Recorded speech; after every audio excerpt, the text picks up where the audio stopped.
Heidi ho there, folks, and welcome to a little bit of a how-to video here. Now, as beforehand, sorry about this weird wave at the very beginning. There probably are a couple of people in the audience that are hearing impaired, and this typically means hello. Anyways, you've seen previously where I unboxed the HD PVR rocket here. It's my main capture card, but today, as you can tell by the title, I'm going to show you how we can actually bypass the PS4's issue about having multiple audio sources. Now, it's actually a mainstay issue of the PS4, which really shouldn't be an issue, as the PS3 1 already had that problem fixed, where you can have HDMI as well as composite or component cables at the same time with audio. For some reason, PS4 does not. Whenever you do plug it in fact, let me grab my controller. When you have the controller, as you can see at the very bottom here, sorry about the really bright light, my camera does not like it. Right here is the 3.5mm headphone, and whenever you plug in, say, headphones into it, it completely bypasses all HDMI source of audio going to your television. So if you have a HDMI capture card like this, all of your audio is gone, so you cannot use this easy solution at the very bottom of your controller to enjoy nice clean audio, even if you're not commentating. If you want to use headphones, like I do have here, my Logitech G230s, if you want to use these just to have some audio, and you want to record it at the same time, even if you don't commentate, it overrides it. So a solution here, there's actually a couple solutions you can use. You don't exactly have to go through this confangled contraption I have laid out before you. What instead you can do is, there's another option. If you have a capture card where its preview window does not have a delay at all, you can simply plug in your headphones to your computer's audio output, and you can have audio like that. Or the easiest of all those solutions is if you just have a television with a headphone output. I do not. So we have to go through this confangled contraption, as I've stated previously. So whenever you get a PVR, your HD PVR rocket or so, you should get these component breakout cables, or if you have like an Elgato, this will work for you as well. Trust me. I'm not trying to give a complete solution that will fix everything. I want to give you guys some options here. So either have a television, and you can bypass this, have a capture device that doesn't have a lag in its preview window, or if you have to resort, like I have to, go to here. But anyways, unfortunately this isn't free. One thing you're going to need if you want to actually have it recorded, for starters, you're going to need an audio splitter. Now this one I have had for maybe 5 years, maybe 4 years now.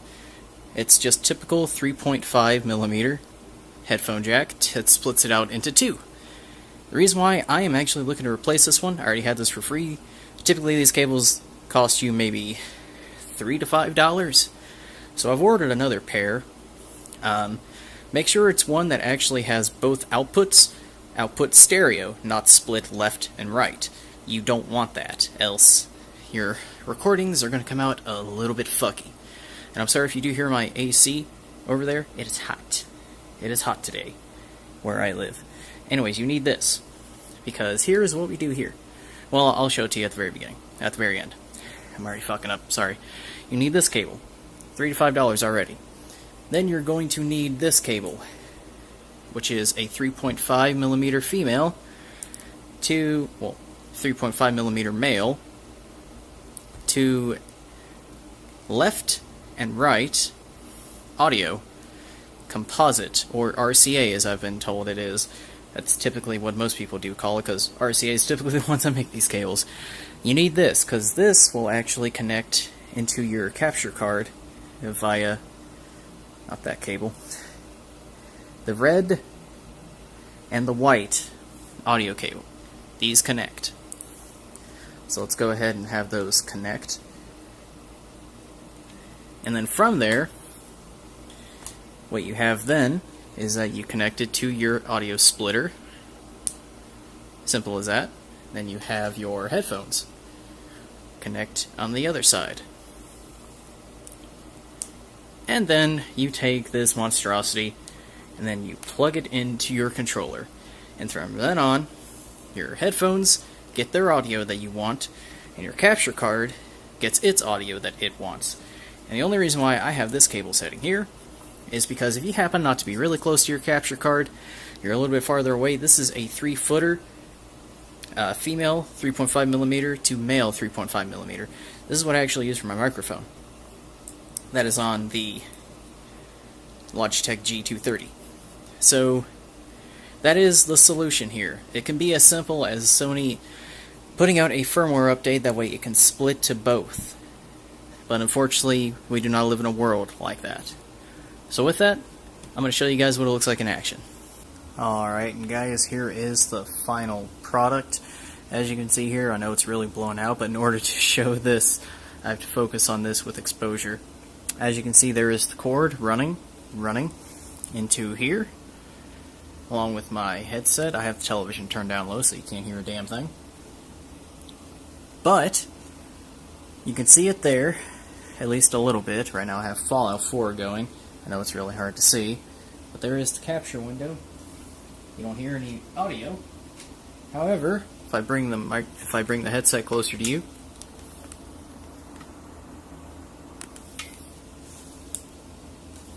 hope you can hear that. Let me see if I can cup you in. Cup you in. That is the audio going to the headset, and as well as to the capture card, which is great. Anyways, I hope this guide did help you guys out immensely. Pricing at the very end, that splitter cable that I did mention, it's about $3 to $5. The 3-footer male and male 3.5 to composite, that could be anywhere depending on how long you need it. I only got it in 3 feet, and I'm sorry this does look a little bit jumbled. Trust me, it doesn't always look like this, but just to like show it all off in one area without having to move my tripod around. That is the setup. But that cord should run maybe, I think that's the most expensive one, like $8 to $10.